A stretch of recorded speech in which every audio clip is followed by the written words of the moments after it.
There is a moment, and you know this moment, when the ground beneath your life gives way. It might be a phone call that arrives too early in the morning, a door closing that you didn't expect to close, a number on a screen, a single sentence from someone you trusted. And in that instant, the careful architecture of your existence, the plans, the certainties, the future you had quietly constructed in your mind, begins to fall apart. Most of us, in that moment, do one of two things. We fight. We scramble.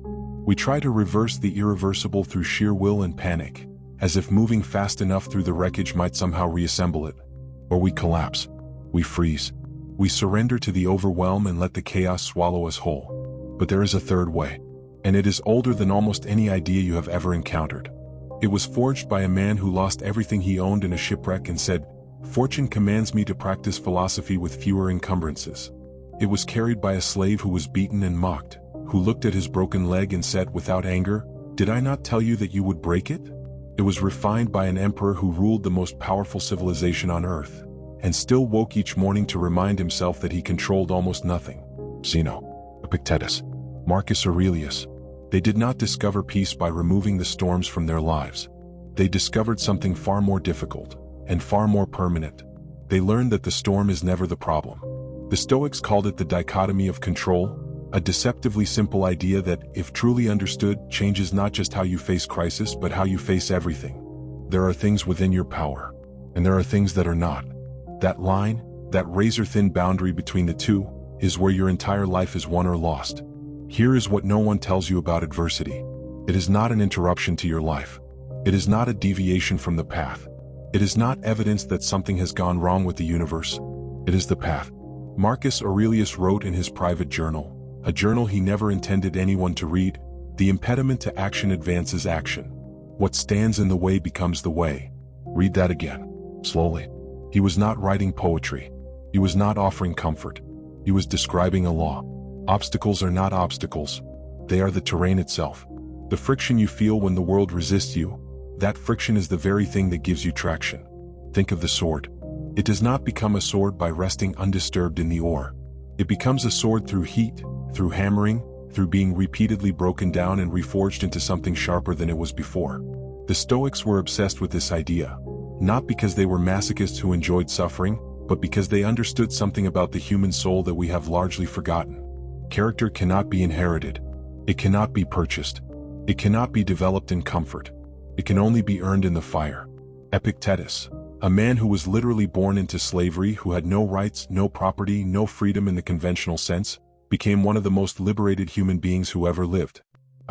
He understood that no matter what anyone did to his body, no matter what chains they placed on his circumstances, there was a fortress inside him that no external force could ever breach. He called it the hegemonikon, the ruling faculty, the part of you that decides how to respond. Not what happens to you, how you respond. That distinction is everything. Because collapse, real collapse, is never the event itself. Collapse is when you hand your inner life over to the event. When you let what happens outside determine what happens inside. The Stoics refused to make that trade. And so can you. But let's be honest, all of this sounds beautiful in theory. Ancient wisdom, timeless principles. And then the crisis actually arrives, and philosophy feels very far away.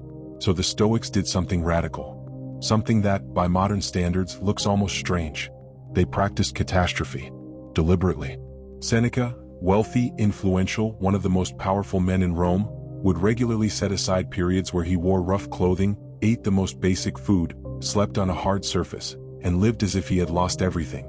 Not because he had, but because he needed to know, deeply in his body and not just his mind, that he could survive it. He called it Premeditatio Malorum, the premeditation of evils. Before the storm arrives, you walk through it in your imagination. You rehearse the loss. You sit with the discomfort. You ask yourself, if the worst happened, if the money disappeared, if the relationship ended, if the title was gone, who would I be?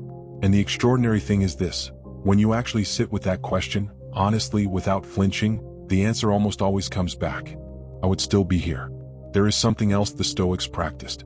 They called it Amor Fati, love of fate, not resignation, not passive acceptance, something fiercer than that.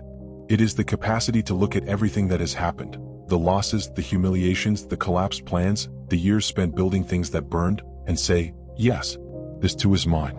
This too is part of the life I am living, and I will not wish it away. Because the moment you begin wishing reality were different than it is, you split your energy in two.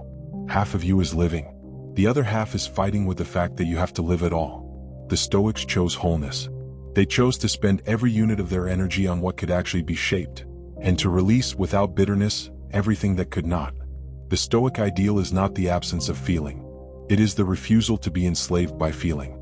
In the eye of a hurricane, the center holds, not because it is untouched by the storm but because of its geometry.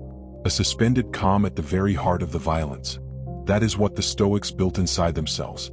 Not a wall to keep the storm out. An eye within the storm. And that eye is already inside you. You have survived everything that has tried to undo you. Every moment you thought you couldn't endure, you endured. The event is not in your control. Your response is, the storm will come. It always comes. But the eye, that quiet, unbreakable center, that is yours,